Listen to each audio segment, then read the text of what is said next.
There exists in the hidden archives of Minas Tirith a scroll written in Gandalf's own hand that begins with these words: "The greatest magic is not in the wielding of power, but in the awakening of what already sleeps within." Tonight, you will discover why he wrote those words, and more importantly, why he wrote them about you. Hello, my dear wanderers, it's Abby, and tonight we embark on something extraordinary. As I speak these words, somewhere in the world, someone just like you is feeling lost, feeling small, wondering if they possess any real magic at all. But what if I told you that Gandalf himself once stood at your window watching you sleep and whispered to the stars that your awakening would change everything? Before you settle deeper into your sanctuary of comfort, take a moment to like this video and subscribe, but only if you feel that pull towards something greater calling to your spirit. And please share in the comments where you're listening from tonight, because every location on this earth holds its own magic, and I'm curious to know what corner of our world is about to be touched by Middle-earth's ancient wisdom. Now, let the light grow soft around you. Feel your breathing slow as the day's noise fades away. Pull your covers close like a cloak of protection. For tonight you are not merely a listener, but a participant in chronicles that were written in starlight before the world began.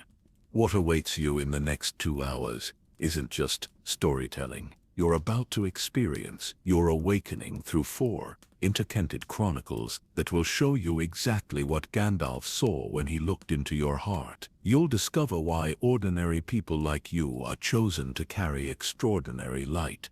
You'll feel the weight of wisdom that has been waiting centuries for someone exactly like you to understand it. You'll experience the profound comfort that comes when you finally realize you were never meant to be ordinary. These aren't just stories about Middle-earth. They are revelations about the magic that has been sleeping in your own soul, waiting for this exact moment to stir awake. In the first chronicle, you'll walk the marble halls of ancient learning where scholars guard secrets that could remake the world, and discover that your name was written in their oldest prophecies. In the second, you'll stand beside Gandalf as he faces an evil that only someone with your unique gifts can defeat. The third chronicle will show you the hidden truth about the Fellowship's journey and your secret role in their survival. And in the final revelation, you'll witness the source of all magic itself, and understand why Gandalf chose you above all others to carry this knowledge forward. Listen carefully to the sounds around you now. The soft crackling of a distant fire, the gentle wind moving through leaves that have witnessed ages pass, the almost musical sound of pipe smoke curling upward carrying the dreams of wizards. These sounds are not coincidence. They are the first signs that the boundary between our world and Middle-earth grows thin when hearts are ready to receive what they've always been meant to know. Remember that feeling you've carried your whole life, that sense that you were meant for something more. Tonight, that feeling finally has a name.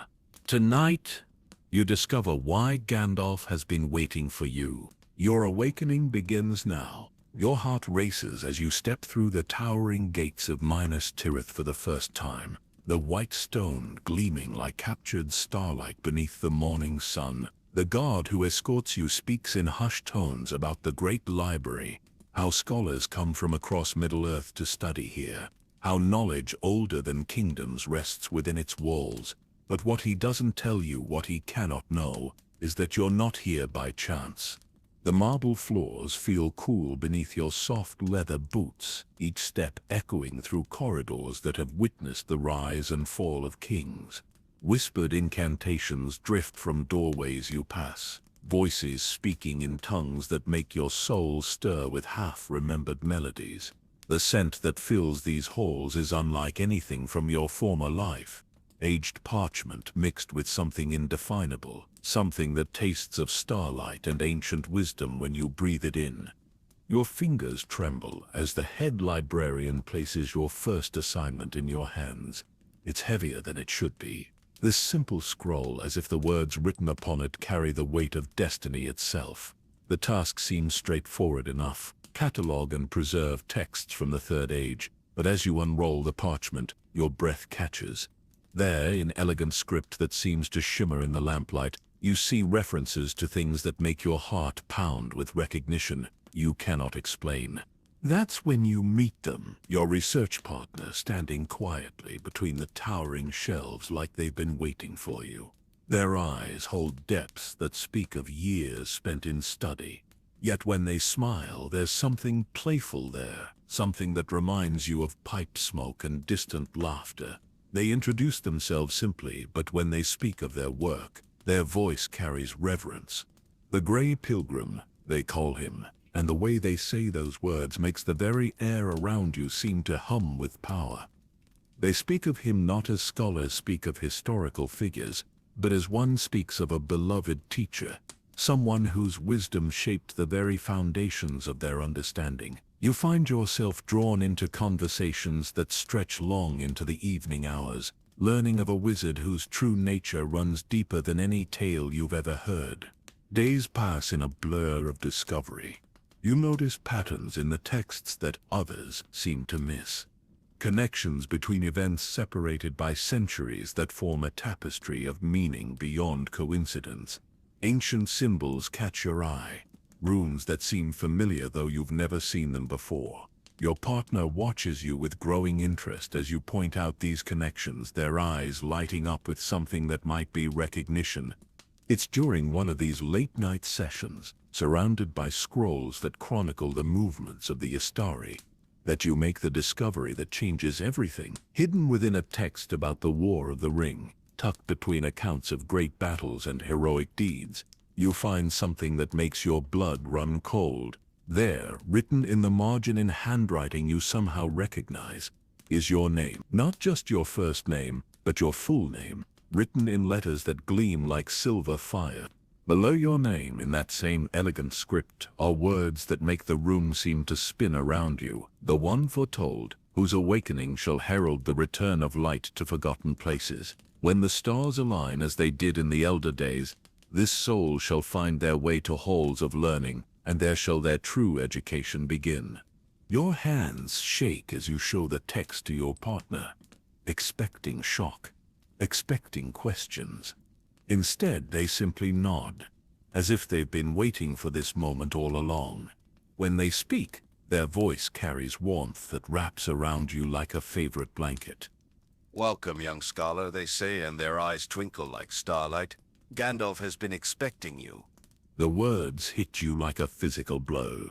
Your research partner, this quiet scholar who has guided your studies with such gentle wisdom, who has shared their knowledge so freely, their eyes are too knowing, too ancient for their face. The pipe smoke you've noticed clinging to their robes, the way shadows seem to dance differently around them, the profound sadness mixed with hope that touches their smile. Your breath catches as understanding dawns. This is no ordinary researcher.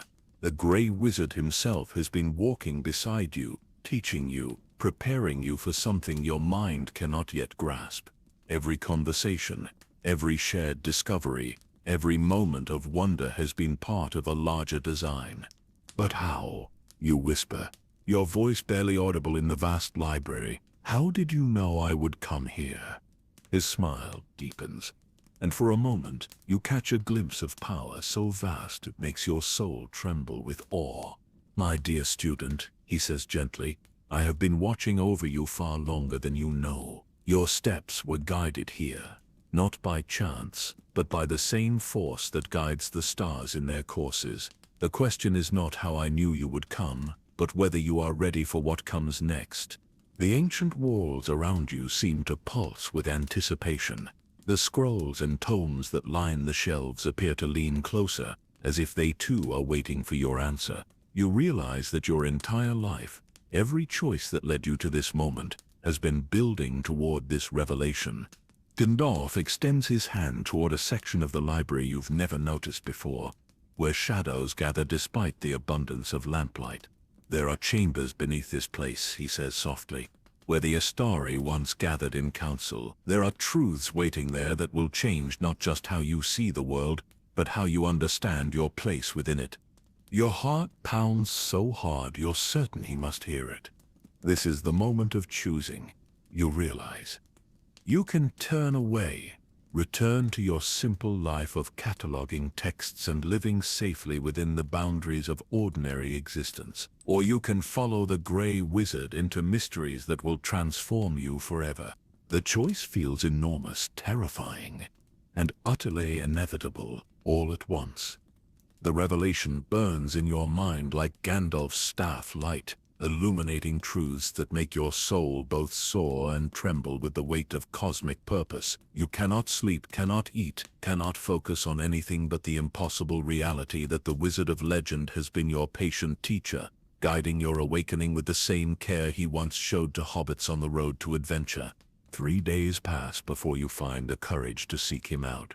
You discover him in the library's highest tower, standing at a window that frames the Pelennor fields in golden afternoon light. Pipe smoke curls around him in patterns that seem almost alive, weaving shapes that remind you of dragons and eagles and stars wheeling through endless night. "I've been waiting," he says without turning around, and you hear the smile in his voice. "Revelations, I find, require time to settle properly. Like wine or wisdom, they improve with a bit of aging." When he faces you, the transformation is subtle but unmistakable. The careful disguise of the simple scholar has fallen away, replaced by presence that makes the very air shimmer with power. His eyes hold depths that speak of ages beyond counting, of battles fought in darkness and light preserved through sacrifice. Yet his expression remains gentle, patient, utterly kind. "You have questions," he observes, settling into a chair that seems somehow too small to contain the magnitude of what he represents. "Ask them freely. The time for secrets between us is ending."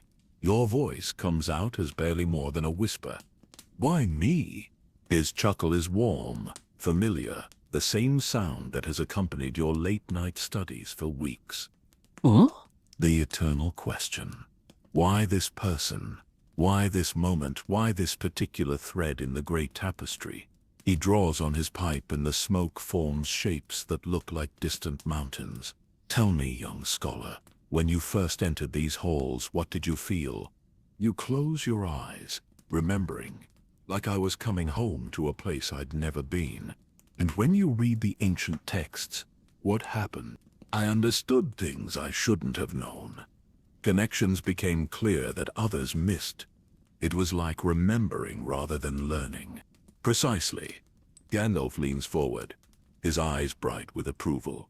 "Some souls carry within them echoes of the music that shape the world. They are drawn to knowledge not for its own sake, but because they sense their role in the ongoing symphony of existence. You, my dear student, have been hearing that music your entire life." He rises and moves to a section of the wall that looks identical to every other stone surface in the room.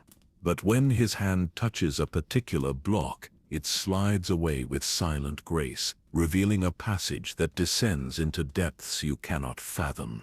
"Come," he says, and his voice carries authority that makes mountains bow. "It is time you understood the true nature of your heritage." The passage leads down through stone, so ancient it predates the city above. Your footsteps echo differently here, as if the very rock remembers older purposes. Gandalf's staff provides the only light, casting dancing shadows that seem to tell stories of their own. "These chambers," he explains as you descend, "were built not by the men of Gondor but by powers that walked Middle-earth in its youth. Here, the Astari gathered when first we came to these shores. Here, we planned our resistance to the shadow, and here, we mourned our failures and celebrated our small victories." The corridor opens into a vast circular chamber, its walls carved with symbols that make your heart race with recognition. At the center stands a table of black stone, its surface polished to mirror brightness. Around its edge sit 5 chairs, though 2 bear marks of damage that speak of great violence. "The White Council met here in its early days," Gandalf says softly. "Before pride and fear drove us to more public venues, Saruman sat there. In the days when his wisdom served the light, Radagast there before he chose to speak only with beasts and growing things." His hand touches the back of one of the damaged chairs. "The blue wizards occupied these seats before they rode east and were lost to us. You approach the table with trembling steps. In its dark surface, you see not your own reflection, but images that shift and flow like living memories. Faces you don't recognize speak in voices that stir something deep within your soul. Landscapes of impossible beauty stretch beyond horizons that call to your heart, and through it all, threading like golden fire, runs a melody that makes you weep with joy and longing combined. "What am I seeing?" you whisper. "The memories carried in your blood," Gandalf replies. "Your lineage reaches back farther than you know, to the elder days, when the barriers between the seen and unseen worlds were thinner. You carry within you the heritage of those who first heard the music of creation and chose to serve its light. The images in the stone grow clearer, more personal. You see yourself as a child, but the memory isn't yours. You're being watched by someone with eyes full of starlight, someone who whispers blessings over your sleeping form. You see yourself making choices throughout your life, small decisions that seemed meaningless at the time, but which now reveal themselves as part of a pattern leading inexorably to this moment. You have been guided always," Gandalf continues, "protected when protection was needed, challenged when growth was required. Every book that called to you, every moment of wonder at starlight or growing things, every time you felt the pull toward something greater than yourself, you were responding to the song that shaped the world. The weight of this knowledge settles into your bones like lead, but also like light. You understand now why you never felt entirely at home in ordinary life, why you always sensed there was more to existence than what your eyes could see. You weren't meant for simple pleasures or common pursuits. You were meant for this." "What happens now?" you ask, though part of you already knows the answer. Gandalf's smile carries all the warmth of summer mornings and all the depth of starlit nights. "Now, your true education begins. You will learn to kindle the light that sleeps within you. You will discover how to read the signs written in wind and flame. You will understand the speech of stone and stream and growing things." His eyes grow serious, "and you will learn the great responsibility that comes with such gifts. For power without wisdom is corruption, and wisdom without compassion is cruelty." The chamber around you seems to pulse with anticipation, as if the very stones are eager to begin your instruction. You realize that everything you thought you knew about yourself, about your purpose, about the nature of reality itself, is about to change forever. There can be no going back from this threshold. The life you lived before this moment feels suddenly small, distant, like a half-remembered dream. Before you stretches a path that leads to wonders and terrors you cannot imagine, guided by the wisest of the Maiar called to serve purposes that span the ages. Your heart pounds with fear and exhilaration combined as you take your first step toward your destiny. Power older than the moon stirs within you as Gandalf begins your true instruction, unlocking abilities you never dreamed possible. But with them comes the terrifying realization that great gifts demand even greater responsibility, and the simple life you once knew is forever beyond your reach. The lessons begin at dawn in the deep chambers beneath Minas Tirith. Gandalf teaches you first to quiet your mind, to listen for the subtle music that underlies all existence. At first you hear nothing but the beating of your own heart and the whisper of air moving through ancient stone. But gradually, as days pass in patient practice, other sounds emerge, the song of the stones themselves, deep and slow and patient, the bright chatter of flames dancing in braziers, eager and ever-changing, the steady murmur of growing things reaching through cracks in the foundation, determined and quietly joyful, and beneath it all, threading through every other voice, a melody so pure and beautiful it brings tears to your eyes. "That," Gandalf says when you describe what you're hearing, "is the echo of the music of creation, the song that shaped the world and continues to sustain it. Most mortals live their entire lives without ever hearing it clearly. You are learning to listen with your soul rather than your ears." The physical manifestations come next. Under his careful guidance, you learn to gather starlight in your palms like liquid silver. The first time it works, the sensation is overwhelming. Warmth spreads through your chest as inner fire awakens. Something that has slept within you your entire life suddenly blazing to radiant life. The light pools in your cupped hands, cool and warm simultaneously, beautiful beyond description. Careful, Gandalf cautions. As the light grows brighter, power responds to emotion, and untrained emotion can make power dangerous. Feel the light, don't force it. Guide it, don't command it. You are its partner, not its master. You learn to taste mountain air and ancient songs on your tongue when you speak words of power. Your voice takes on harmonics that make the stones around you hum in sympathy. When you laugh with delight at some new discovery, flowers bloom in the cracks between ancient flagstones as if your joy itself has creative force. But with each new ability comes deeper understanding of what you're accepting. This isn't a game or an adventure story. The power flowing through you is the same that moves through Narya, Gandalf's ring of fire. The same that lights the starglass of Gil-galad. The same that shapes the will of Elrond and Galadriel. You are connecting yourself to forces that have guided the fate of Middle-earth since its beginning. Why does it frighten me so much? You ask one evening as you practice calling flame without fuel, watching fire dance above your palm in patterns that spell out words in ancient script. Because you understand its weight, Gandalf replies approvingly. Fear is wisdom when facing power greater than yourself. Those who embrace such abilities without fear are already corrupted by them. Your terror proves your worthiness. The scope of your education expands beyond simple magical techniques. Gandalf teaches you to read the signs written in cloud formations and the flight of birds. You learn that ravens carry messages for those who know how to ask, that the pattern of falling leaves can reveal the intentions of distant enemies, that the quality of starlight changes when great events approach.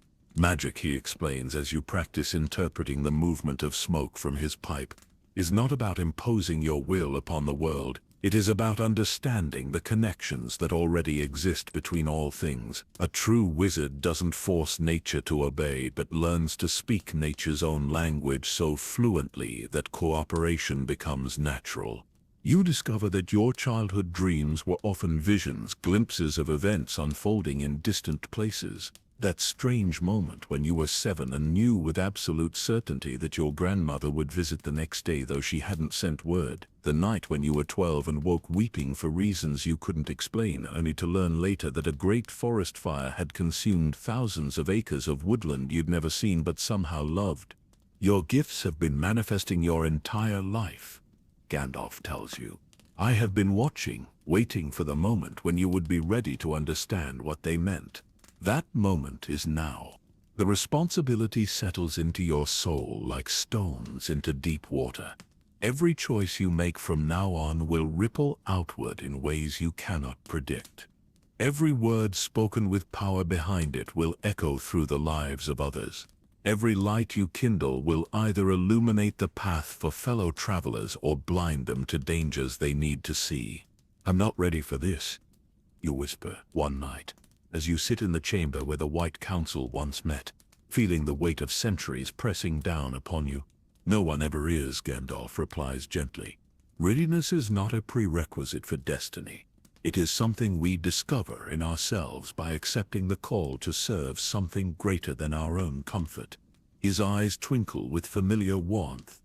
Besides, you will not walk this path alone. I will guide you until you no longer need guidance, and even then, you will find allies in unexpected places.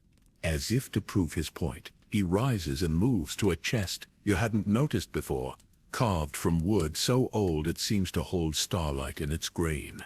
From within he draws forth a staff, slender and graceful, topped with a crystal that pulses with inner light. This was crafted for you before you were born, he says, offering it with ceremonial solemnity. The wood grew from a seed of Telperion, the white tree of Valinor. The crystal holds light that has never known shadow. It will serve you faithfully, but remember, The true power lies not in the staff, but in the heart and will of the one who bears it. Your fingers close around the smooth wood, and immediately you feel the difference. The scattered abilities you've been learning suddenly focus and clarify. The constant background hum of power that has been building within you finds its proper outlet. You are no longer a student playing with forces beyond your understanding. You are a guardian, armed and prepared for whatever challenges await, ready for the real work to begin. Gandalf asks, his smile carrying all the warmth of creation itself. There's a village called Bree where simple folk are troubled by dreams they don't understand. It seems an excellent place for a young guardian to begin learning the true meaning of service.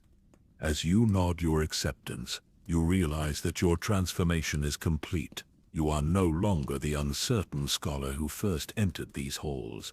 You are something new, something the world has been waiting for without knowing it. Your awakening has begun, and with it, your true adventure into a larger world.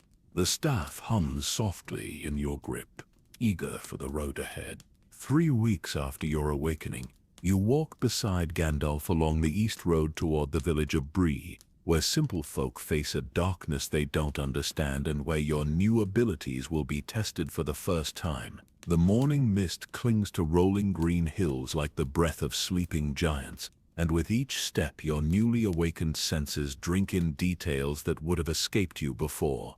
The scent of bacon and fresh bread drifts from the prancing pony long before the village comes into view. But beneath those welcoming aromas you detect something else.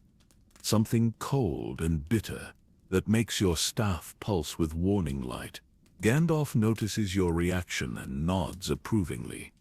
Your senses are sharpening well, he observes. What else do you perceive? You close your eyes, extending your awareness as he taught you.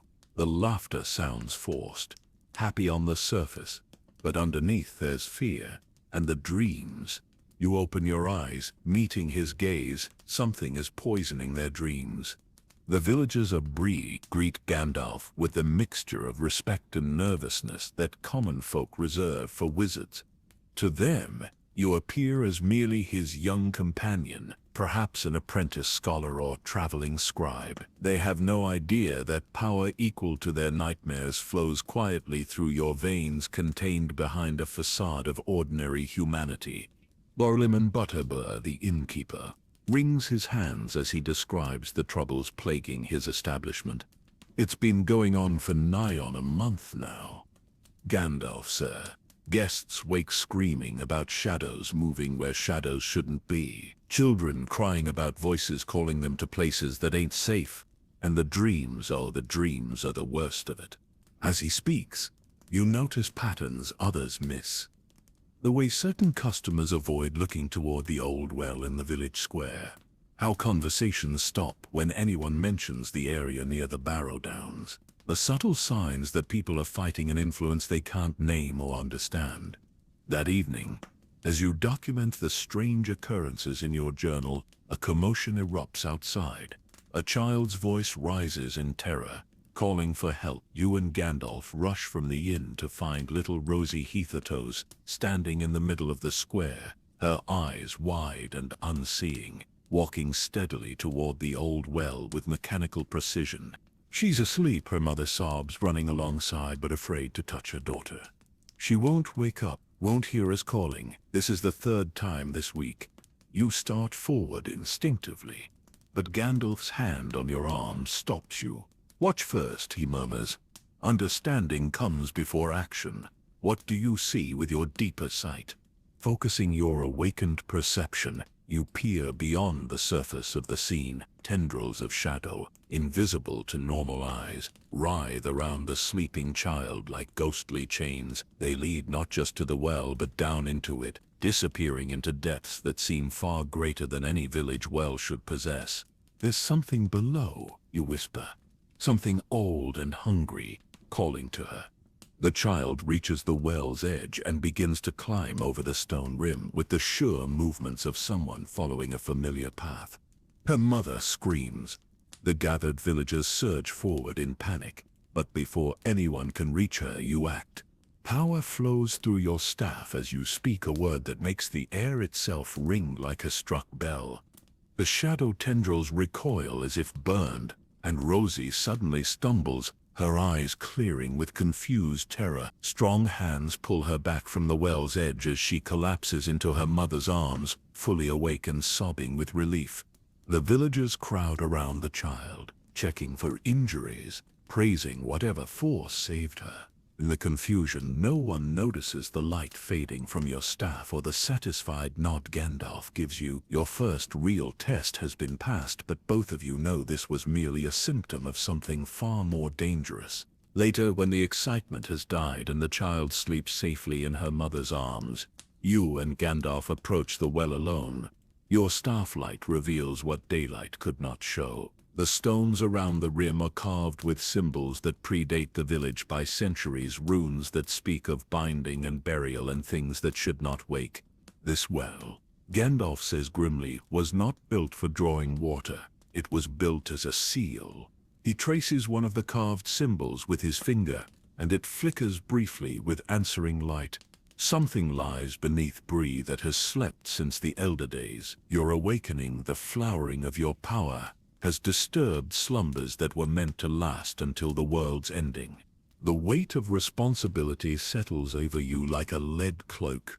Your journey toward wisdom and power has put innocent people in danger. The very process of becoming who you were meant to be has awakened something that threatens those you are sworn to protect. Is it my fault? You ask. Though you already know the answer, fault implies choice poorly made. Gandalf replies thoughtfully, you could no more prevent your awakening than a flower could choose not to bloom when spring arrives. But responsibility, yes, that is yours now. Power calls to power, light stirs shadow, and the awakening of one often rouses its opposite. His eyes meet yours with compassion and resolve. The question now is what we do about it. As if summoned by his words, a sound rises from the depths of the well. Not quite a voice, not quite a moan, but something that makes every dog in the village begin to howl in harmonies that hurt the soul. The stars above seem to dim, and frost begins to form on the well's stones despite the warmth of the night. You grip your staff tighter, feeling its crystal core pulse with readiness. Whatever sleeps below is stirring more strongly now, drawn by the power you've just used to save the child. The very act of protection has made the danger greater. What is it? You whisper, dreading the answer. Gandalf's expression grows grave as ancient knowledge stirs in his memory. Something that should have remained buried with the secrets of the First Age. A remnant of power that chose shadow over light when the world was young. He turns to you, and in his eyes you see both regret and determination. Your training, my dear student, is about to become far more practical than either of us hoped. The sound from the well grows louder, and with it comes a pulling sensation, as if something far below is trying to draw you down into depths that have no bottom. The shadows around the village square begin to move with purpose, reaching toward you with hungry fingers.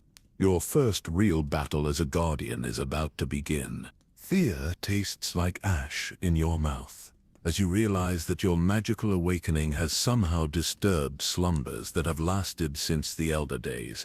The sound rising from the well grows deeper, more insistent, and with it comes a cold that no summer warmth can touch. Village dogs continue their mournful howling while cats flee into the darkness, their instincts screaming warnings their human companions cannot understand.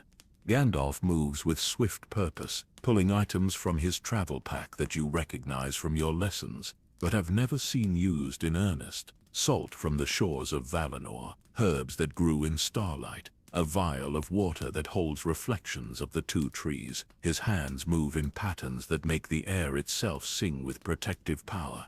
The binding is weakening, he explains tersely as he works. Whatever was sealed below grows stronger with each passing moment. We must act quickly before it fully awakens. He pauses in his preparations to fix you with a steady gaze. This will be dangerous beyond anything your studies prepared you for. If you wish to withdraw, to let me handle this alone, I will understand. The offer hangs between you, like a bridge you could cross back to safety. Part of you, the part that remembers being ordinary, screams for you to accept it. But the larger part, the part that has tasted starlight and heard the music of creation, knows that retreat is no longer possible. This is why you were awakened. This is why Gandalf spent weeks preparing you. I stay, you say, and your voice carries more strength than you expected. His smile flickers briefly, proud and sad together. Then listen carefully. What rises from that well is not merely an ancient evil, but a fragment of the shadow that touched Middle-earth in its youth. It feeds on fear and grows stronger when faced with direct opposition. We cannot defeat it through force alone. As he speaks, the first tendril of true darkness emerges from the well. Not absence of light, but something deeper, more fundamental. Darkness that existed before the first stars kindled. Darkness that remembers when the music of creation was discord and chaos. It moves with purpose, questing through the air like a blind serpent seeking prey. The village children begin to stir in their beds, drawn by the same compulsion that nearly claimed young Rosie. You can sense them rising, walking with empty eyes toward whatever calls them. Their parents sleep on, trapped in dreams that feel more real than waking, unaware that their children slip from warm beds to answer summons they cannot resist. The children, you gasp, starting toward the nearest house. No. Gandalf's hand stops you with gentle firmness. Save one, and it will simply call another. We must cut off the source, not treat the symptoms. His eyes burn with the light that dwells in Narya. This is your test, young guardian. Not of your power, but of your wisdom. How do we stop something that grows stronger the more we fight it? The answer comes to you, like dawn, breaking over mountains, sudden and complete. We don't fight it, we give it what it actually wants. And what does it want? You close your eyes, extending your senses toward the growing darkness. Beneath its hunger, beneath its malevolence, you sense something else, something that makes your heart ache with unexpected sympathy. It wants to go home. It's been trapped here so long it's forgotten everything except the need to escape. The Gandalf nods slowly. The binding that holds it was never meant to be permanent. It was a temporary measure, a way to contain the danger until a more complete solution could be found. But the war ended, the wise departed, and the temporary became eternal. He looks at you with something like wonder. Your awakening didn't disturb its sleep. It gave it hope of freedom for the first time in an age of the world. The darkness spreads further, and with it comes images that flood your mind unbidden. You see the creature as it was in the beginning, not evil, but different, alien in ways that made the firstborn fear it. You see its binding, performed not out of cruelty but desperation, by those who knew no other way to protect the growing things it consumed without malice or understanding. It never meant harm, you whisper, tears streaming down your face. It just didn't understand that what it needed to survive was destroying what others needed to live. Compassion, Gandalf murmurs, the rarest magic of all, and the most powerful. He begins to alter his preparations, changing symbols of binding to symbols of guidance, replacing barriers with pathways. Can you maintain that feeling while we work? Can you hold sympathy for something that would drain the life from every child in this village if we fail? The test within the test. It would be so much easier to see this as simple evil to be destroyed, to let righteous anger fuel your power. But that path leads only to greater darkness, turning guardians into the very shadows they fight. True wisdom means seeing clearly even when clarity breaks your heart. The children of Bree stand now in their doorways, eyes reflecting starlight that isn't there, awaiting the call that will bring them to the well. Their parents stir restlessly, trapped in dreams of loss and searching. The ancient thing beneath the village gathers itself for one final effort to break free, sensing that this moment will determine whether it finds release or remains bound for another age. You raise your staff. But instead of light that burns and banishes, you call forth light that welcomes and guides. The crystal at its tip blazes not with the fire of stars, but with the gentler radiance of moons, the kind of light that shows travelers the way home without blinding them to beauty along the path. Come, you call softly to the darkness writhing up from the well. Come, and be free. The response is immediate and overwhelming. The creature surges upward with desperate hope, no longer the slow questing of a predator, but the rush of a prisoner toward an open door. For a moment, as it emerges fully into the moonlight, you see its true form, beautiful and terrible, alien beyond description, but not evil, never evil, simply lost and lonely and tired beyond imagining. Gandalf's power joins with yours, his wisdom guiding your compassion, his experience channeling your intuition. Together you open a path that leads not to the village children or the lives it has forgotten how to spare, but to the place it has dreamed of returning to since the world was young. The creature pauses at the threshold between worlds, and for one impossible moment, you feel its gratitude wash over you, like warm rain. Then it is gone, not destroyed but freed, returning to whatever realm spawned it in the innocent days before light and shadow learned to war with one another. The children of Bree blink in confusion and return to their beds. The dogs stop howling. The stars brighten as if a veil has been lifted from their faces, and you stand beside the now ordinary well of an ordinary village, forever changed by the knowledge that sometimes the greatest victory comes not from defeating evil, but from understanding that what appears evil might simply be lost. The power flowing through you feels like liquid starlight, as you realize that courage isn't the absence of fear, but acting despite terror, guided by a wisdom greater than yourself.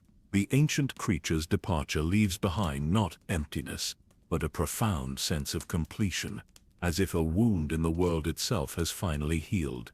Around the village square, normal life reasserts itself with gentle insistence.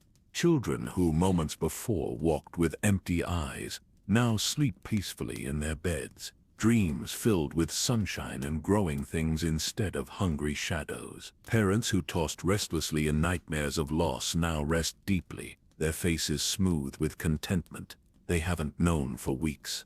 Your staff no longer blazes with urgent light, but maintains a steady, gentle glow that speaks of power held in reserve rather than power exhausted. The crystal at its tip pulses in rhythm with your heartbeat, and you realize that something fundamental has changed in your relationship with the forces that flow through you. This wasn't just your first real test as a guardian. It was your first understanding of what guardianship truly means. How do you feel? Gandalf asks softly, and there's something in his voice you haven't heard before. Pride, yes, but also a kind of wonder, as if you've exceeded even his expectations. You consider the question carefully, examining your heart with the same thoroughness you now apply to reading signs in wind and flame. Different, you finally answer, like I've been carrying something heavy my whole life without realizing it, and now I've finally set it down. And what was that burden? The belief that power means having all the answers. You look at the well, now just a simple stone circle reflecting moonlight like any other. I thought being a guardian meant being strong enough to defeat anything that threatened those under my protection. But tonight I learned that sometimes the greatest strength is knowing when not to fight. Gandalf's smile carries all the warmth of creation itself. Many guardians 3 times your age have never learned that lesson. Some never learn it at all. He begins to pack away the materials he prepared for binding. No longer needed. Tell me, what else did you discover? The insights flow out of you like water from a spring, clear and unstoppable. That evil and wrong aren't always the same thing. That creature wasn't malicious, just desperately homesick. It had been feeding on the life force of the village not out of cruelty, but because it was the only way it knew to sustain itself while searching for a way home. And that, my awakening, did disturb its rest, but not in the way I first thought. It didn't make the creature more dangerous. It gave it hope that someone finally existed who might be able to help it return where it belonged. You pause, marveling at the complexity of it all. In a way, this was always meant to happen. My training, our journey here, even the specific nature of my abilities, it was all preparation for this moment. The Valor work in ways beyond our understanding. Gandalf agrees. They rarely intervene directly, but they prepare the tools that will be needed long before the need becomes apparent. His eyes twinkle with familiar mischief, though I suspect they might argue about whether you are their tool or they are yours. The thought makes you laugh. A sound that carries such joy several nightbirds answer it with songs of their own. I'm just grateful it worked. When I felt its loneliness, its desperate need to go home, I thought my heart might break.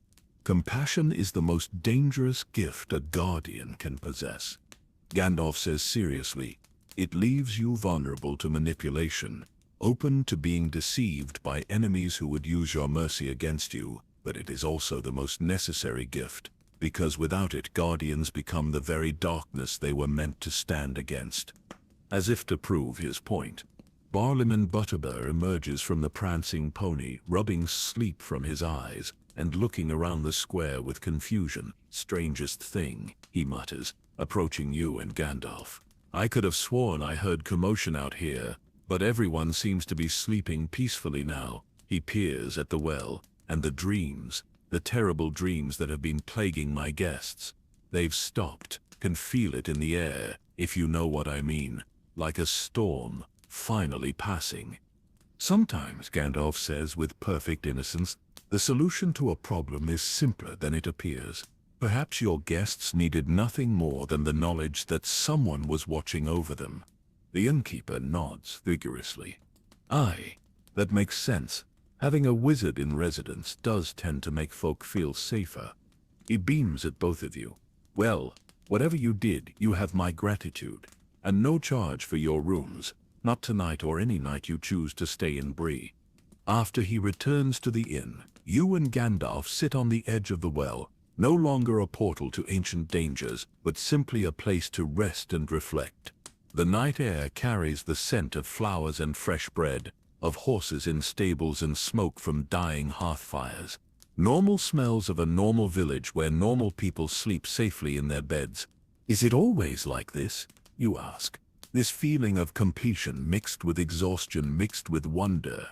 The proportions vary. Gandalf replies, drawing on his pipe. Some tasks leave you more tired, others more amazed. But the sense of serving something greater than yourself, of being exactly where you need to be, doing exactly what you were made to do, that remains constant. You watch the smoke from his pipe curl upward to join the stars, and in its patterns you see hints of your future, not specific events, but the shape of things to come. More villages that need protection, more ancient troubles that require wisdom rather than force, more opportunities to grow in understanding of the balance between power and compassion. What's next? You ask, though part of you already knows. Gandalf's eyes grow distant, as if he's seeing beyond the present moment to threads of possibility stretching far into the future. There are 4 hobbits who will soon set out on a journey that will determine the fate of all Middle-earth. They don't know it yet, and they cannot know it until the time is right, but they will need guardians, not to fight their battles for them, but to watch from the shadows and provide aid when aid will not rob them of the growth that comes from facing their own challenges. The thought both thrills and terrifies you, to be trusted with such responsibility, to help shepherd the fate of the world itself. It's everything you dreamed of when you first felt the call to something greater, but it's also a weight that seems almost too vast for any one person to bear. You won't be alone, Gandalf says, reading your thoughts with the ease of long practice. There are others like you awakening across Middle-earth, each called to their own role in the great pattern, a network of guardians whose very existence will make the difference between light and shadow in the trials to come. He stands and shoulders his pack, ready for whatever road calls next. But tonight, we rest. Tomorrow, we begin the journey toward your next great lesson. His smile holds mysteries you can't yet fathom. Tell me, young guardian, how do you feel about hobbits? The question hangs in the air like a promise of adventures yet to come, and your heart rises to meet them. 2 months into your guardianship, Gandalf entrusts you with his most sacred duty, watching over the Fellowship while maintaining the delicate balance between help and independence. The autumn leaves crunch beneath your careful footsteps as you shadow the 9 companions through the wild lands beyond Rivendell, every sense alert to dangers they cannot see and wonders they do not yet understand. You've become skilled at invisible protection, a craft that requires more discipline than any spell or enchantment. Moving through forests without disturbing a single branch, crossing streams without leaving ripples, breathing so quietly that even elven ears cannot detect your presence. Gandalf taught you that the greatest guardians are those whose aid is never suspected, whose influence shapes events so subtly that those they protect believe their successes come entirely from their own courage and wisdom. The Fellowship carries hope itself in the small form of Frodo Baggins, though he bears that hope as a burden that grows heavier with each passing mile. From your hidden vantage points you watch the ring-bearer struggle with a weight that no one else can fully comprehend. The ring's influence touches him like poison in honey, sweet at first taste but leaving corruption in its wake. Through your enhanced perception, you see things the Fellowship cannot. The way shadows bend around their campfires as if trying to reach the ring with grasping fingers. How certain paths through the wilderness pulse with malevolent awareness, roads that would lead them into traps disguised as shortcuts. The manner in which Boromir's eyes linger on Frodo when he thinks no one is watching, desire warring with duty in his heart. But you also see the bonds forming between them, connections that shine like silver threads in your deeper sight. Sam's unwavering devotion to his master blazes like a steady flame that no darkness can diminish. Aragorn's protective instincts awaken more fully with each day, the sleeping king stirring to embrace his destiny. Legolas and Gimli's unlikely friendship begins as mutual respect born from shared danger.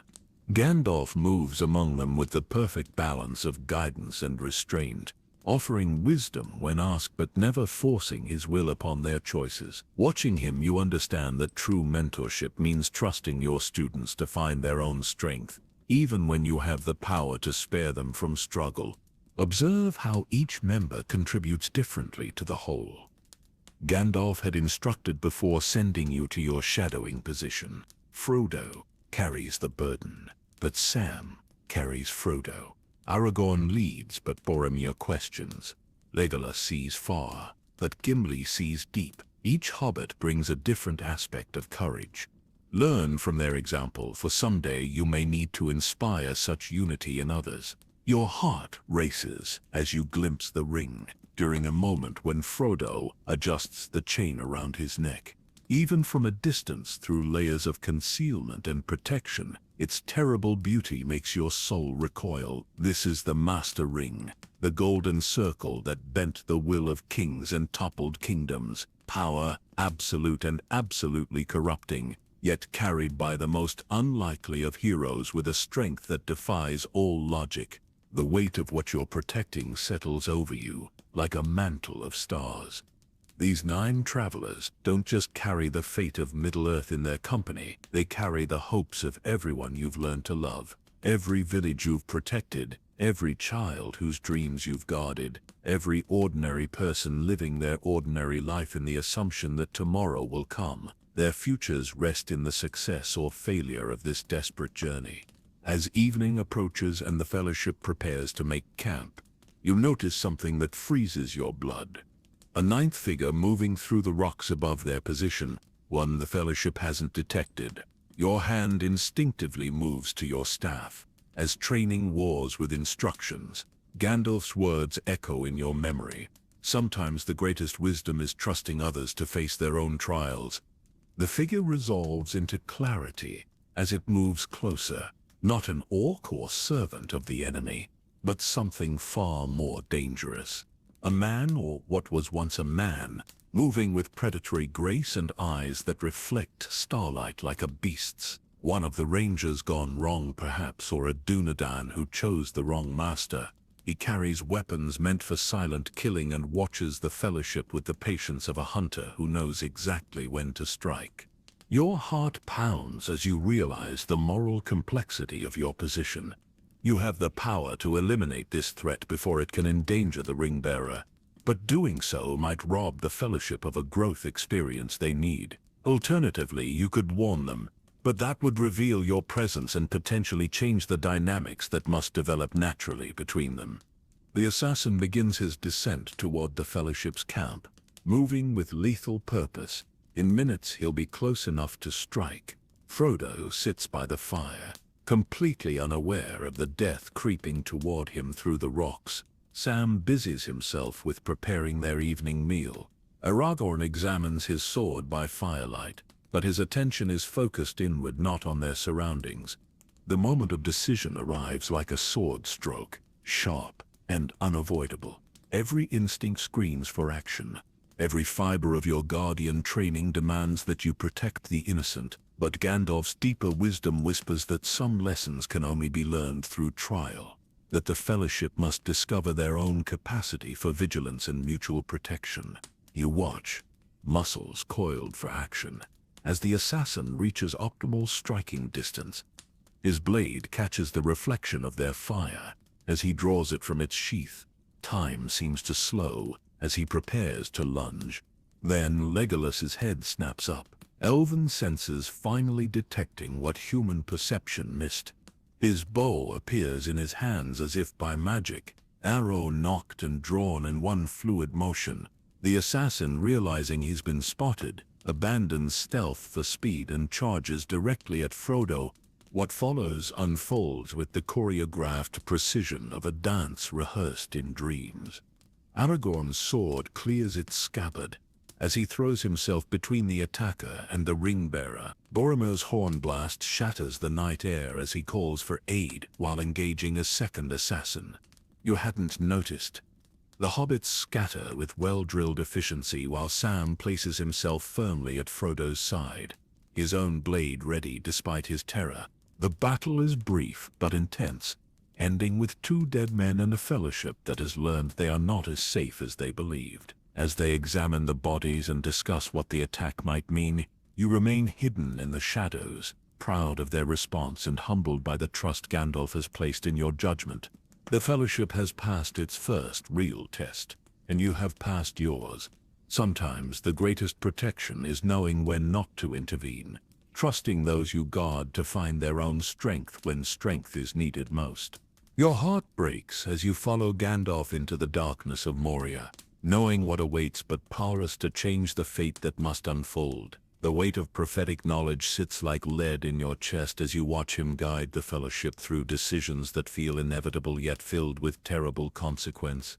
The great doors of Moria stand before you all like a wound in the mountainside, their mithril inlays catching starlight in patterns that spell out both welcome and warning in the ancient script of the dwarves. You read the inscriptions with eyes that have learned to see beyond surface meaning, and beneath the words of greeting, you perceive the deeper truth written in the stone itself.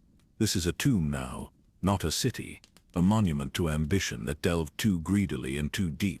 Through your enhanced senses, you feel the vast emptiness beyond those doors, miles of carved corridors and magnificent halls now holding nothing but shadows and the echo of ancient screams. But deeper still, far below where even dwarf delvers feared to go, something stirs that makes your staff pulse with urgent warning. Ancient and terrible and patient beyond mortal understanding, Gandalf stands before the doors, staff raised to cast light on the riddle that will grant entry, and you see in his face knowledge that mirrors your own. He knows what waits in the depths, has always known. Yet still he speaks the words that will open the way, because some paths must be walked regardless of their destination. "Menon," he says, and the doors swing wide with grinding majesty. The Fellowship enters the realm of Khazad-dûm as you follow invisibly in their wake, and immediately the wrongness hits you like a physical blow. This was meant to be a place of life, of industry and celebration, of hammers ringing on anvils and voices raised in songs of creation. Instead, death has made its home here, turning wonder into horror and achievement into warning. Your footsteps echo differently in these halls than they do in living places. Sound travels strangely here, carrying farther than it should while simultaneously seeming muffled, as if the very air has grown thick with the weight of accumulated sorrow. The Fellowship's voices, when they speak at all, sound small and lost in the immensity of abandoned grandeur. You witness Gimli's heartbreak as he discovers the tomb of Balin, his kinsman's final resting place marked by axes and armor, rather than the gold and mithril that should have been his legacy. The dwarf's grief resonates through the stone itself, awakening echoes of similar sorrows from the countless dead who lie unburied in these holes. But it's Gandalf's behavior that truly breaks your heart. He moves through Moria with the careful deliberation of someone saying goodbye, his eyes lingering on architectural details he will never see again, his hands trailing along stone carvings with the tenderness of final farewells. He knows this journey will cost him everything he has been, yet he walks it willingly because the alternative is unthinkable. The deeper you descend, the more oppressive the darkness becomes. Not mere absence of light, but presence of shadow, the kind of darkness that existed before the first star kindled and will remain after the last flame dies. Your staff's crystal dims despite your efforts to maintain its glow, as if something is actively draining the light from it. Then you feel it fully for the first time. The presence that has been waiting in the deep places since the world's youth. Durin's Bane, the Balrog of Morgoth, a creature of shadow and flame that fell with its master in the First Age, yet found refuge in the roots of mountains. Its awareness touches yours like acid on exposed nerves, alien and malevolent and utterly without mercy. The Fellowship reaches the Bridge of Khazad-dûm as drums begin to sound in the deep, a rhythm like the heartbeat of some massive dying thing. Orcs pour from side passages like insects from a disturbed nest. But they are not the true danger. They are merely the herald of what rises from below, something that makes hardened warriors flee in terror. You position yourself where you can see but not interfere, honoring Gandalf's trust even as your heart screams for you to act. This is his moment, his sacrifice, his transformation from gray to white, through the alchemy of willing death. To intervene would rob him of the very crucible that will forge him into the weapon Middle-earth needs for the trials ahead. The Balrog emerges from the abyss like a nightmare, given form, shadow and flame, writhing together in a shape that hurts to perceive directly. It carries a whip of fire and a sword of darkness, weapons forged in the furnaces of Angband, when evil still wore a fair form and corruption called itself creativity. You cannot pass, Gandalf declares, and his voice carries power that makes the very mountain tremble. He stands on the bridge's center, staff planted firmly, Glandring blazing in his hand like a star brought down to earth. Behind him the Fellowship retreats as he commanded, carrying hope away from this place of ending. The battle that follows is brief, but cosmic in scope. Two Maiar clash, as they have not clashed since the music of creation, fire meeting fire, will opposing will, light striving against shadow in a conflict that echoes through every level of reality. You feel it in your bones, in your soul, in the very core of your being that resonates with the same source that powers them both.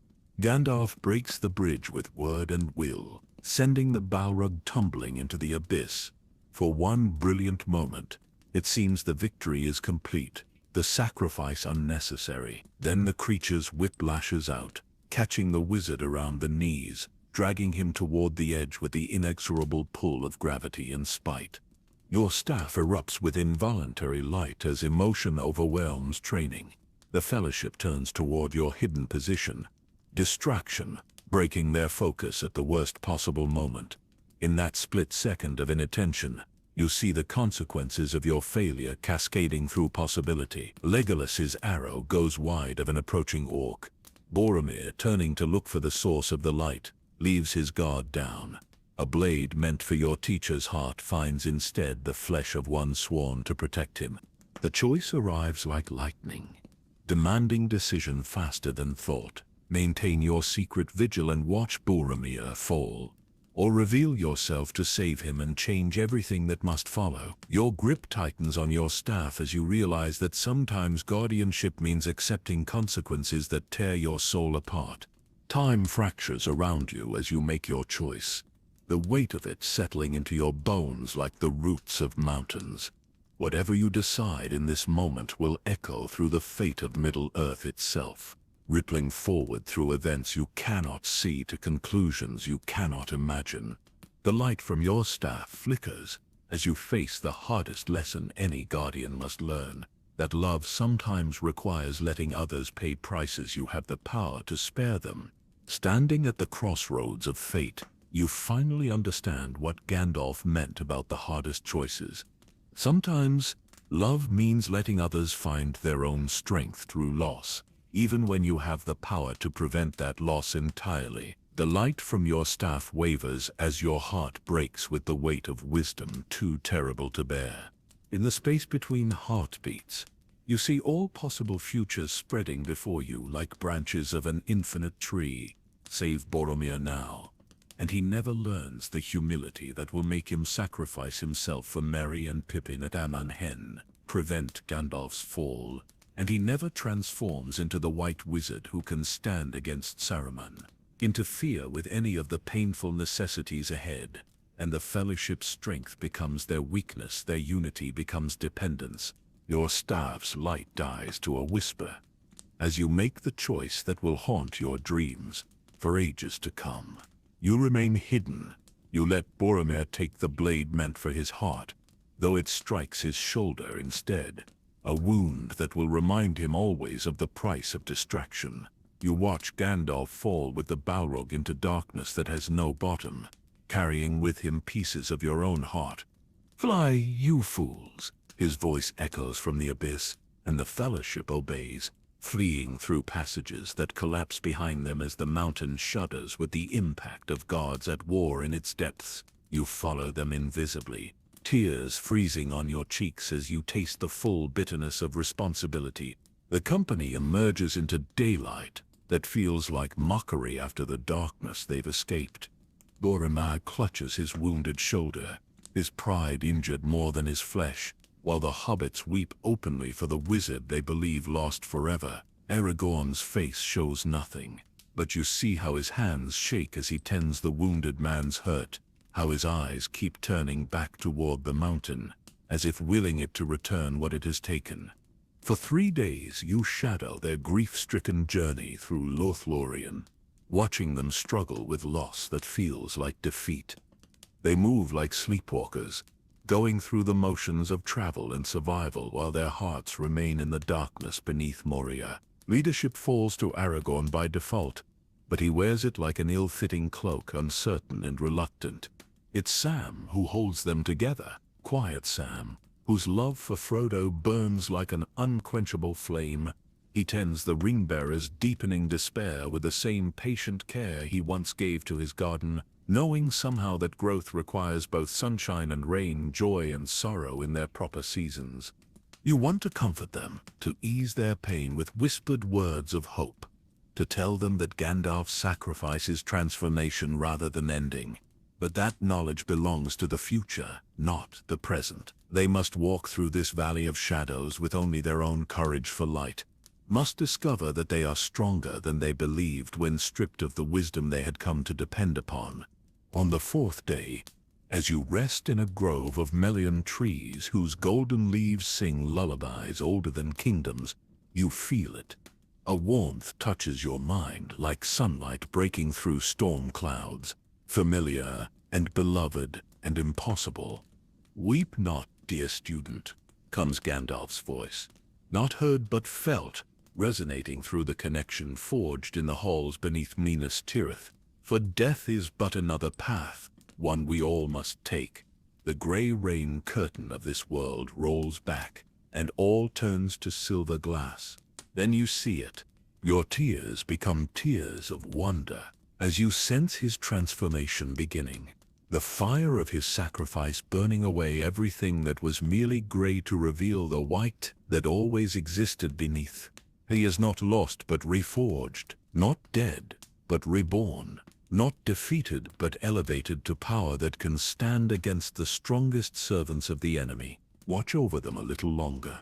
His presence whispers through your soul. They must learn to walk without my staff to lean upon, must discover that true strength comes not from the guide but from the guided. When they have learned that lesson, when they have found their own light in the darkness, then I shall return to them, but not before. The connection fades like morning mist, leaving you with knowledge too precious to share and hope too fragile to speak aloud. You continue your invisible vigil, watching the fellowship heal from their wounds not by forgetting their pain but by carrying it with dignity. You see Aragorn grow into the king he was meant to be, stepping forward to fill the space Gandalf left behind. You watch Boromir wrestle with pride and duty, slowly learning that true nobility lies in service rather than glory. Most importantly, you witness the bonds between the Fellowship members strengthen rather than weaken under pressure. Without Gandalf to mediate their disputes or provide easy answers to their questions, they must learn to trust each other completely. Sam's devotion to Frodo deepens into something that transcends mere friendship. Legolas and Gimli's unlikely alliance ripens into brotherhood that bridges centuries of distrust between their peoples. When Galadriel shows them visions in her mirror, you see how each member faces their greatest fear and chooses courage anyway. When she tests their hearts with subtle magic, you watch them prove worthy of the trust placed in them. When she offers Frodo and Sam passage west to safety, you feel pride warm your chest as they choose duty over comfort. The breaking of the Fellowship when it comes feels inevitable rather than tragic. Not because friendship has failed, but because friendship has succeeded so completely that each member can trust the others to walk their own paths toward the same goal. Frodo and Sam slip away to face the darkness of Mordor alone, while the others pursue different threads in the great tapestry of war. As you watch them scatter to their separate destinies, you finally understand the true nature of guardianship. It's not about preventing all harm or solving every problem for those you protect. It's about helping them become strong enough to face their trials with courage, wise enough to make good choices under pressure, and loving enough to support each other when support is needed most. The Fellowship has learned these lessons not through easy victory but through hard-won experience, not through depending on a wizard's power but through discovering their own. Gandalf's fall was not failure but the ultimate act of teaching, showing them that true strength survives even when the strongest among them is taken away. Your vigil continues, but now it carries hope instead of dread, anticipation instead of fear. Soon, the White Wizard will return to aid his students in their final examinations. And when he does, he will find them worthy of the faith he placed in them when he chose to fall. Joy floods through you like Gandalf's returning light, as you witness the miracle of love and sacrifice transformed into greater power and deeper wisdom. The moment comes like dawn breaking over Fangorn Forest, sudden and glorious and inevitable all at once. You feel his presence before you see him, that familiar warmth that has guided your footsteps since your first day in the halls of learning. Through the tangled branches of the ancient wood, brilliant white light cuts through shadows that have lingered since the elder days. Not the comfortable gray radiance you remember, but something far more potent, purified through trials that would have destroyed a lesser spirit. When Gandalf the White emerges into a clearing where sunlight falls like benediction, your heart sings with joy so pure it sounds like elvish music. The change in him takes your breath away. Where the gray pilgrim moved with the careful patience of a gardener tending slow-growing wisdom, the White Wizard carries authority that makes the very air around him shimmer with power. His robes gleam like fresh snow touched by starlight. His staff blazes with inner fire, and his eyes hold depths that speak of journeys through realms beyond mortal understanding. Yet, beneath the transformation, he remains utterly himself. The same kindness that marked his teaching, the same gentle humor, that made even the most difficult lessons bearable, the same profound love for all growing things that motivated his long service to the light. Death has not changed his essential nature, but revealed it more clearly, burning away everything that was not absolutely necessary to leave only what matters most. "My faithful shadow," he says, "and though you remain hidden among the trees, you know he speaks to you. Come forth.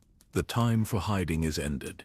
You step from concealment with trembling legs, overwhelmed by the radiance that surrounds him like a visible blessing. This close, you can feel the power that flows through him now, vast as oceans and gentle as spring rain, strong enough to challenge the mightiest servants of darkness, yet careful enough to shield a butterfly's wing from harm. "Master," you whisper, and the word carries all your relief and wonder and gratitude for his return. His laugh rings through the forest like silver bells, causing flowers to bloom spontaneously in the shadows where his mirth falls. "Master, yes, but student also, for in dying I learned things that no amount of study could have taught me. The secret fire burns in all living things, dear guardian, but sometimes we must pass through our own darkness to see its light clearly." As he speaks, you understand that your faithful guardianship helped preserve hope during his absence. The fellowship's growth, their discovery of inner strength, their deepening bonds of loyalty and love, all of this was nurtured by the invisible protection you provided. Your restraint in not interfering with their struggles allowed them to develop the resilience they will need for the trials ahead. "You chose wisely at Khazad-dûm." Gandalf continues, reading the lingering pain in your heart. "To save me from my necessary fall would have prevented the very transformation that makes victory possible. To spare Boromir his wound would have robbed him of the humility that will make him a true hero when heroism is most needed. The weight you've carried since Moria, the guilt over watching suffering you could have prevented, finally lifts from your shoulders like chains falling away. You made the right choice, the Guardian's choice, trusting in wisdom deeper than immediate compassion. Now comes the time of testing for us all." Gandalf says, his expression growing serious. Saruman has revealed himself as enemy rather than ally. His pride turned to malice through Sauron's corrupting influence. The Ents will awaken to reclaim what was taken from them. But first, there are kings to counsel and hope to kindle in the hearts of those who believe all is lost. You walk beside him as he prepares for the journey to Edoras, and with each step you feel your own power growing stronger, more focused, refined through the crucible of responsibility you've endured. The frightened student who first entered the halls of Minas Tirith has been transformed just as surely as your teacher, forged into something worthy of standing beside the White Wizard. "Tell me what you learned while I was absent," he requests, and you find yourself able to articulate wisdom that once existed only as feeling. That guardianship means trusting those you protect to find their own strength, that the greatest service is often invisible, that love sometimes requires letting others face their own darkness so they can discover their own light. You pause, surprised by the certainty in your voice, and that true power comes not from preventing all suffering, but from helping others transform their suffering into wisdom. Gandalf nods approvingly. You have indeed learned much, but there is more to understand, deeper mysteries to explore. Are you ready for the greatest lesson of all? The question carries weight that makes your soul tremble with anticipation. Throughout your journey from confused student to faithful guardian, each revelation has built upon the last, each understanding preparing you for greater knowledge. Now you sense you approach the source of all wisdom, the wellspring from which all other truths flow. "I am ready," you say, and mean it with every fiber of your being. His smile holds mysteries you cannot yet fathom, depths of knowledge that stretch back to the music of creation itself. Then come. It is time you learned about the secret fire, the flame that burns at the heart of all existence, the light that kindled the first stars and will burn long after the last shadow fades. As you walk deeper into Fangorn's living cathedral, You feel reality itself beginning to shift around you, the boundaries between the seen and unseen growing thin. You are about to discover truths that will change not just how you understand the world, but how you understand your place in the vast design that encompasses all things. The trees around you seem to lean closer, as if they too are eager to witness your final awakening. Birds fall silent in reverence. Even the wind holds its breath as you approach the threshold of ultimate revelation. Your hand tightens on your staff, feeling its crystal core pulse with anticipation. Whatever lies ahead will complete your transformation from ordinary mortal to something far more significant, a guardian not just of Middle-earth, but of the cosmic principles that make existence meaningful. Gandalf the White walks beside you toward mysteries that have waited since before time began. And you know that when this lesson ends, you will be ready to serve purposes greater than any individual world or age. The secret fire calls to the flame within your own heart, and you go willingly toward your destiny. 6 months later, after the crowning of kings and the restoration of ancient thrones, Gandalf offers you the ultimate revelation and burden. Come, he says, eyes holding the light of creation itself. See the source of all power, all wisdom, all hope, but know that such knowledge changes you forever. Reality bends around you like water as Gandalf's true nature unfolds, revealing power that transcends the physical world entirely. The familiar form of the White Wizard becomes translucent, then transforms into something that exists beyond shape or substance. You feel yourself lifted not through space but through the very foundations of existence, carried on currents that flow between the circles of the world. The journey takes no time and all time simultaneously. You pass through layers of reality like moving through veils of starlight, each one revealing greater complexity and beauty than the last. The physical universe falls away below you, then the realm of spirits, then dimensions of pure thought and will, until finally you arrive at a place that exists before place, a when that precedes all whens. Here, in the timeless halls where Rua Ilúvatar dwells with the Ainur, you witness the source of all music, all light, all existence itself. The Valar are present in forms that shift between the anthropomorphic shapes they wore in Arda and pure expressions of their essential natures. Manwë appears as living wind and storm, Olama as the essence of all waters, Olue as the creative fire that shapes matter into meaning. But it is the music itself that overwhelms you completely. Not sound as mortal ears understand it, but the fundamental harmony from which all reality springs. Every star that burns, every heart that beats, every thought that forms, all are notes in this eternal symphony that began before time and will continue after time's ending. Behold, Gandalf says, and his voice carries harmonics that make your soul resonate like a perfectly tuned instrument. The secret fire that burns within all things. This is what I serve, what you serve, what every guardian throughout every age serves, whether they know it or not. You see yourself now as you truly are, not a mortal who learned magic, but a note in the great music that chose to become conscious of its own part in the composition. Your soul carries within it a fragment of the flame imperishable, the same fire that burns in the hearts of stars and the cores of atoms, the same light that kindles in every act of love and creation. Around you, the Valar turn their attention to your presence with expressions of welcome and wonder. Varda, who lit the stars, smiles at you with radiance that makes galaxies seem dim. Yavanna, who loves all growing things, extends blessing that makes flowers bloom in dimensions where flowers cannot exist. Even Mandas, keeper of the houses of the dead, nods with something that might be approval. Rare it is, Manwë speaks, and his voice is the wind that moves between worlds, for one to ascend to these halls while still bound to mortal form. Rarer still for such a one to arrive not through ambition or accident, but through service freely given.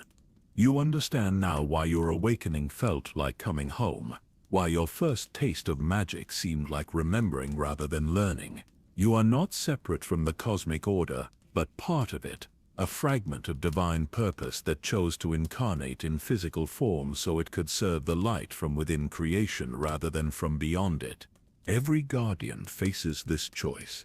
Gandalf explains, as the implications settle into your consciousness like seeds into fertile ground. To see the source of all power is to be offered the chance to remain here, to find perfect peace in union with the music itself, or to return to the world of struggle and shadow, carrying this knowledge as both gift and burden. The temptation is real and overwhelming. Here, in the presence of ultimate truth, all the pain and uncertainty of mortal existence seems like a half-remembered nightmare. You could stay here forever, wrapped in perfect understanding, free from doubt and fear, and the terrible responsibility of protecting others who might not appreciate your sacrifice. But even as the peace calls to you, another voice speaks louder. The voice of every child you've protected, every village you've saved, every friend you've made along the path to wisdom. They need guardians who understand both the heights of cosmic truth and the depths of mortal struggle, who can bridge the gap between divine purpose and earthly need. More than that, you realize that service itself is a form of worship, that choosing to use divine power for mortal protection honors the secret fire more completely than passive contemplation ever could. The music is meant to be lived as well as heard, its harmonies expressed through action as well as understanding.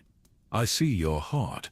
Eru Iluvatar speaks for the first and only time, and his voice contains all music that ever was or will be, and it pleases me. Go then, child of both realms, and kindle hope in places where hope has died. Carry my fire into the darkness, not as conqueror but as gardener, helping others discover the light that already burns within them. The blessing that flows through you in that moment changes you on levels so fundamental that your previous transformation seems like dawn compared to the birth of stars. You become a bridge between the divine and mortal realms, able to help others glimpse the cosmic truth without being overwhelmed by its magnitude. But with this elevation comes responsibility beyond anything you previously imagined. You will be called upon to guide not just individuals but entire ages, to serve as guardian, not just of people but of the very principles that make existence meaningful. The weight of cosmic purpose settles into your bones like mountains taking root. Are you certain? Gandalf asks one final time, though he already knows your answer. Once you accept this calling, there can be no return to simpler purposes. You will serve as guardian of the boundary between worlds until the music itself comes to its final chord. Your answer comes not in words but in the fundamental certainty that flows through every atom of your being. This is what you were made for, what you have always been moving toward, the destination toward which every step of your journey has led. You choose service over bliss, responsibility over peace, love over comfort, and in making that choice, you discover that true joy comes not from the absence of burden, but from carrying burdens worthy of the strength you've been given. Standing before the source of all light, you finally understand that the greatest magic isn't power over others, but the choice to serve something greater than yourself. The secret fire dances through your spirit, like liquid love, every flame that ever burned, contained within its infinite radiance. Every spark that ever kindled hope singing in harmony with your decision. The choice reverberates through the timeless halls like the first word of creation, and you feel the attention of all the Valar focusing upon you with intense interest. This moment you realize was not inevitable but necessary. Not predetermined but essential to the great design that encompasses all existence. Behold, Vada speaks, and her voice carries the music of stars being born. One who chooses the harder path knowingly. Such decisions are the most precious gifts any created being can offer. You feel yourself changing, not just in power or knowledge but in fundamental nature. The boundary between your mortal consciousness and your divine essence dissolves, revealing that they were never truly separate. You have always been both human and more than human, finite and infinite, earthbound and cosmic. The transformation is not becoming something new but recognizing what you have always been. Around you, the secret fire responds to your choice with joy so pure it manifests as new colors that have no names, new harmonies that create meaning where none existed before. You understand now that every act of selfless service adds notes to the eternal music, that every choice to help rather than harm strengthens the fundamental forces that hold reality together.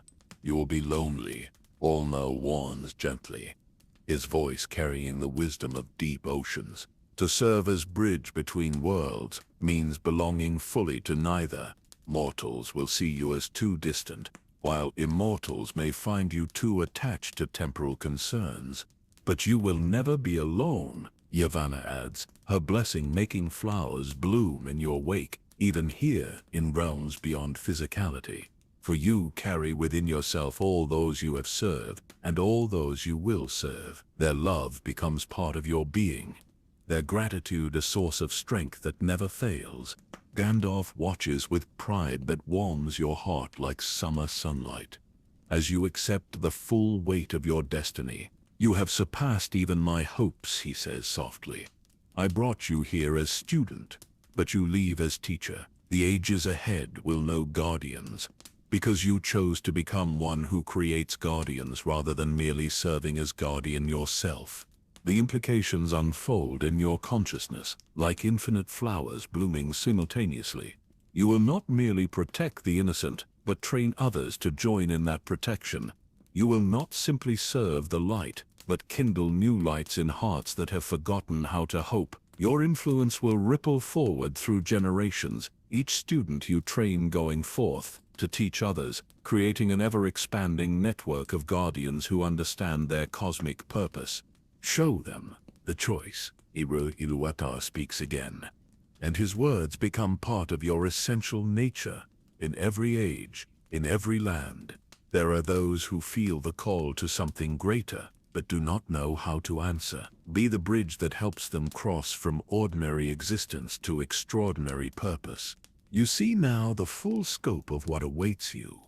Students will come seeking power and leave understanding service. Broken souls will approach in despair and depart, carrying hope they can share with others. Ordinary people feeling extraordinary callings will find in you the guidance they need to transform their feelings into action. But the vision goes deeper still.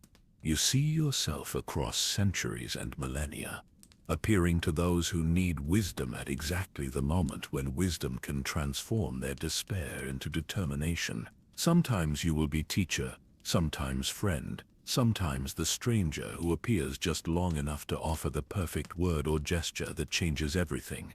The loneliness Olmo warned of is real, but so is the connection Yavanna promised. Every life you touch touches you in return. Every heart you help heal becomes part of your own heart. You will carry within yourself a multitude of experiences, a library of love stories that stretches across all the peoples of all the worlds. There is one more gift, Manwë announces, and extends toward you something that appears to be simple starlight, but feels like crystallized compassion. Take this, and whenever the burden of service grows too heavy, remember that you do not bear it alone. The gift dissolves into your being, and immediately you feel it.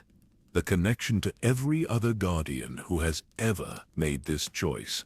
Across time and space, you sense their presence, their strength, their unwavering commitment to the light. You are part of something vast and beautiful and utterly necessary. A fellowship that spans all creation. Now, Gandalf says with the gentle finality of sunset, it is time to return. Your students await you, though they do not yet know they are students.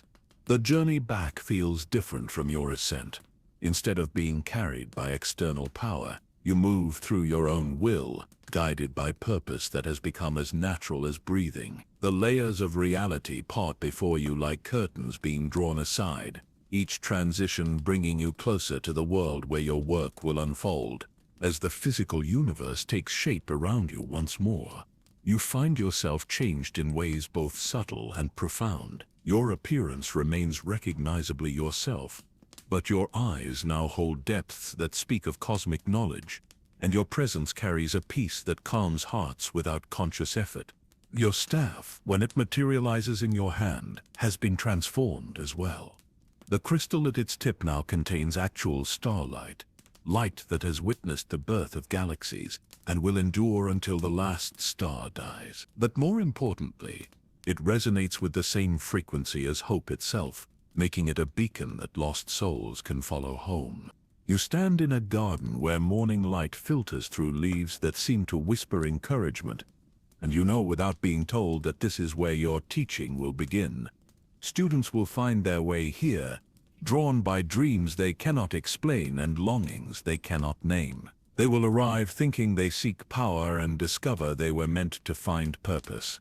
The first of them approaches even now, a young person whose eyes hold the same confusion and wonder you remember from your own beginning. They do not know yet that their life is about to change forever, that they are about to discover they were meant for something far greater than they ever dared imagine.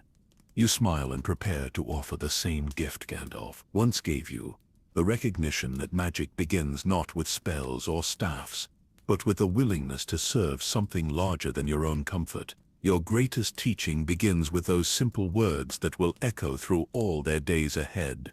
Welcome. I've been waiting for you. Your choice echoes through the halls of creation as the Valar themselves smile upon your decision to serve as bridge between the divine and mortal realms. The blessing that flows through you carries the weight of infinite stars and the gentleness of dawn touching sleeping flowers, transforming you into something that has never existed before in all the long history of Middle-earth. You feel roots growing deep into the foundations of existence while branches of possibility reach toward futures not yet written. The sensation is overwhelming and perfectly natural simultaneously. Like finally discovering the shape you were always meant to fill. You are no longer bound by the limitations of single lifetime or single world, but have become a guardian whose influence will ripple through every age until the music itself reaches its final chord. The warmth of Ariel's approval flows through your transformed being like honey mixed with starlight, sweet beyond description, and nourishing to depths you didn't know existed. You have chosen well, his voice resonates through every atom of your existence, for in choosing service over comfort you have chosen to become what creation most needs, one who helps others remember their own divine nature. Around you, the timeless halls shimmer with anticipation as your new role takes shape. You understand now that your experiences from confused student to faithful guardian were not just your own journey but preparation for countless similar journeys you will guide in ages to come. Every fear you faced becomes wisdom you can share. Every moment of doubt becomes compassion for others who struggle with their own uncertainties. Gandalf's pride radiates through the cosmic harmony like music made visible. And when he speaks, his voice carries all the joy of a teacher whose student has exceeded every hope. You understand now why I guided your steps so carefully, why each lesson built upon the last. You were not just learning to serve the light, but learning to kindle that same light in others. The transformation completes itself with gentle finality, and you feel your consciousness expand to encompass not just your own awareness, but connection to every soul that will ever seek guidance. They are out there, scattered across time and space, waiting for the moment when they will be ready to hear the call to something greater. Your purpose is to be there when that moment arrives, to offer the same patient guidance you receive. Your students await you across all the ages, Yavanna observes, her blessing making flowers bloom in dimensions where matter and energy dance together in forms that transcend physical existence. Some will come to you as children, others as aged scholars who finally admit they know nothing. Some will approach with humble hearts, others with pride that must be gently transformed into wisdom. You see them now, these future students like light scattered across an infinite tapestry. Each one carries their own unique gifts, their own particular calling, their own special role in the great work of protecting and nurturing all growing things. Your task is not to make them copies of yourself, but to help them discover who they were always meant to become. Remember, Manwë's voice carries the authority of wind that moves between stars, True teaching is not imposing your will upon another, but awakening the wisdom that already sleeps within them. Guide, do not control, inspire, do not compel, trust, do not force. The knowledge settles into your being like seeds, taking root in perfectly prepared soil.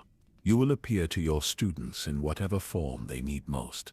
Sometimes as teacher, sometimes as friend, sometimes as the stranger who offers exactly the right word at exactly the right moment. Your influence will be subtle but profound, like water shaping stone through patient persistence. Understanding floods through you as you realize the full scope of your eternal calling. You will be there when the first student awakens to their power, offering encouragement when they doubt their worthiness. You will guide them through their first attempts to channel the secret fire, teaching them the balance between will and surrender that makes true magic possible. You will walk beside them as they face their own tests of character, available to offer wisdom but careful, never to rob them of the growth that comes from making their own choices. More than that, you will be present for their triumphs, sharing the joy of each breakthrough, each moment when understanding dawns, each instance when they successfully help another soul find their way home to their own divine nature. The love and gratitude they feel will become part of your own being, a treasure that grows richer with each passing age. The work will not always be easy, Ulmo warns gently, his voice carrying the patience of deep ocean currents. Some students will resist their calling, preferring the illusion of powerlessness to the responsibility of true strength. Others will seek to use their gifts for selfish purposes, requiring firm guidance back to the path of service. But the rewards, Ollie adds with the satisfaction of a craftsman who sees their greatest work taking shape. The rewards will sustain you through every difficulty, to watch confusion transform into clarity, fear become courage, selfishness evolve into love. There is no greater joy in all creation. As the blessing of the valor settles into your bones like starlight becoming solid, you feel your connection to Middle-earth changing. No longer are you simply a guardian of one world, but a bridge between all worlds, able to touch the lives of seekers wherever the secret fire burns. Your influence will extend beyond the borders of any single realm, touching hearts that beat in rhythms you cannot imagine. Yet for all this cosmic expansion, you remain deeply, personally connected to each individual you will serve. Their struggles become your struggles, their victories, your victories, their growth the evidence that your choice to serve was worthwhile beyond measure. Gandalf extends his hand toward a path that leads back to the circles of the world, where reality takes shapes that minds can grasp and hearts can hold. Ready to begin? He asks with eyes that twinkle like the first stars. Your garden awaits, and the first of many students even now feels the stirring of their calling. As you take his offered hand, you realize that you are no longer returning to the world you left. You are arriving at the world you were always meant to serve, carrying within yourself all the wisdom of the music and all the love of those who shaped you. Your true adventure is just beginning, and it will last until the secret fire itself chooses to rest. The journey home feels like the first day of forever, filled with anticipation for all the hearts you will help awaken to their own magnificent potential. As you return to Middle-earth, transformed, everything appears the same, yet you see now with eyes that hold starlight, understanding the divine spark that flickers within every living thing, waiting only for the right moment to blaze into full awareness of its own cosmic purpose. Your garden manifests around you like a dream, taking physical form, situated in a place that exists between the ordinary world and the realm of deeper mysteries. Here, reality bends gently to accommodate wonders, allowing flowers to bloom in all seasons and streams to sing melodies that ease troubled hearts. This will be your sanctuary and classroom, the place where confusion transforms into clarity and fear becomes courage. The chronicles of your awakening have come full circle, each stage building upon the last to create the perfect foundation for eternal service. The scholarly apprentice discovered that wisdom surpasses mere knowledge, that understanding the heart matters more than memorizing facts. The village protector learned that true strength serves love rather than ego, that power finds its highest expression in gentle guardianship of the innocent. The fellowship's secret guardian understood that hope sometimes must walk alone to discover its own resilience, that the greatest protection comes from trusting others to find their own light in darkness, and the witness to the secret fire became eternal teacher of divine connection, bridge between cosmic truth and earthly need. Your transformation from confused seeker to cosmic guardian reflects the journey every soul must make, the awakening that calls to every heart willing to listen. Through your experiences, others will understand that they too carry magic within them, that they too were meant for purposes greater than ordinary existence can contain. The peaceful wisdom that now flows through your being whispers the deepest truth. Magic isn't about commanding power, but recognizing the light that already exists within every moment, every breath, every act of love freely given. True guardians don't impose their will upon the world, but help the world remember its own divine nature. In this timeless garden where seasons flow like music and morning light carries blessings from realms beyond naming, you prepare for students who will arrive carrying the same longing that once brought you to Gandalf's attention. Each will think they seek something outside themselves, only to discover they were meant to find the treasure that was always hidden in their own hearts. Rest now, eternal guardian, in the knowledge that yours shall serve echoes through every age, kindling hope in places where hope had died. In dreams, the secret fire touches sleeping souls with promises of awakening, and somewhere in the world another confused seeker begins to feel the first stirrings of their own magnificent calling. Tomorrow brings new students, new opportunities to witness the miracle of ordinary people, discovering they were always meant to be extraordinary. The music continues, and you have become one of its most beautiful themes, a melody of service that will sing through all the ages, until the final chord brings perfect peace to every heart that ever yearned for home. Your awakening is complete, but the awakening you will kindle in others has only just begun.